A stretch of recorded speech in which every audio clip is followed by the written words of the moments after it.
Hello there, fellow adventurers. After making a video on Lord Winklebottom Investigates, I felt a strange desire to talk about another animal adventure game. Inspector Waffles is developed by Goloso Games, and just like Charlotte Sutherland from Cave Monsters, I interviewed the designer Jan Margan. The same time, my cat decided to knock over my webcam. And So okay. No, it's just my cat just knocked over my webcam. Instead of a detective giraffe, this time we're a detective cat. In the introduction, we see Inspector Waffles drinking his troubles away over a glass of milk. We don't find out what those troubles are until later. For now, I just find it hilarious to see a cat at a bar drinking milk instead of booze. I guess you could say he got milk. Waffles suddenly gets a new case to investigate and meets Chief Patches on the scene, where a cat called Fluffy seems to have fallen from an upstairs window. Or was he pushed?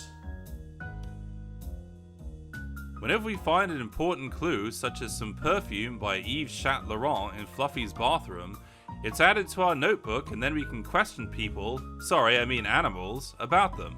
There's a plethora of cat puns throughout the game, and if you don't know what a plethora is, ask the infamous El Guapo.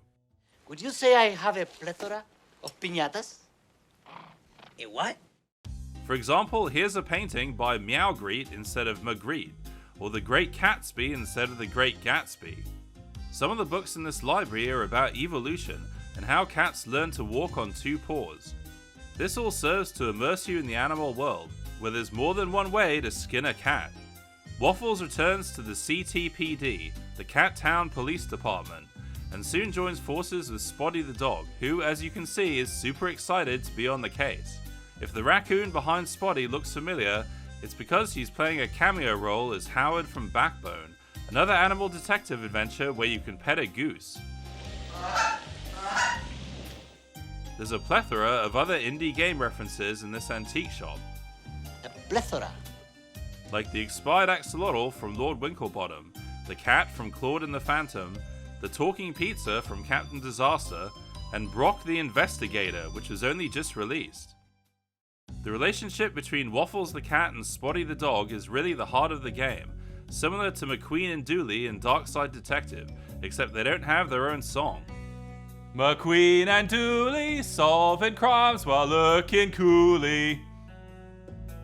I'm more of a cat person in real life, but you can't help but love Spotty's carefree nature and enthusiasm, even if he does make us drive round in circles. Waffles has a more troubled past, and there are several references to his previous case involving Snowball and his guilt about what happened. And if you want to know more, you gotta get your own milk. We meet a plethora of interesting characters during our investigation. A plethora. Like Pixel, the appropriately named tech geek at the CTPD, or the flirtatious Bella who talks in a French accent. There's no voice acting in this game, but the dialogue feels more alive as the text is both coloured and animated, which I don't think I've seen before in an adventure game and adds an extra level to the cat tree. The other thing that really brings the characters to life is their animations. What's going on there? I particularly love Waffles' expression of pure terror here when he sees what looks like a snake, but turns out to be just a pickle. Maybe it's a poisonous pickle. At one point we have to solve the time-honored puzzle of pushing a key out of a lock and pulling it under a door, which turns up so many times that I'm making a compilation of them all, so if anyone has any other examples, please comment below. The plot thickens when we discover a cult called the Lions which is plotting to take over Cat Town. This scene would be more disturbing if it wasn't for the fact that the cultists are all cats dressed up in lion costumes, and are chatting among themselves while their leader is talking about their catastrophic plans. It's a perfect blend of comedy and drama, and there's some great character development as Waffles comes to terms with his milk-drinking demons.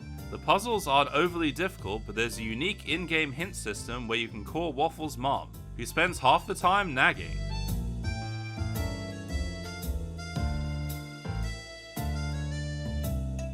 Even if you solve the case, you haven't truly finished the game until you complete the exclusive Wool Star card album. Some of these cards are a real challenge to find, and I missed out on a whole part of the game first time I played it. I'd highly recommend Inspector Waffles to both humans and animals alike. I mean, what other game has a dream sequence with a giant talking platypus that gives you philosophical life advice?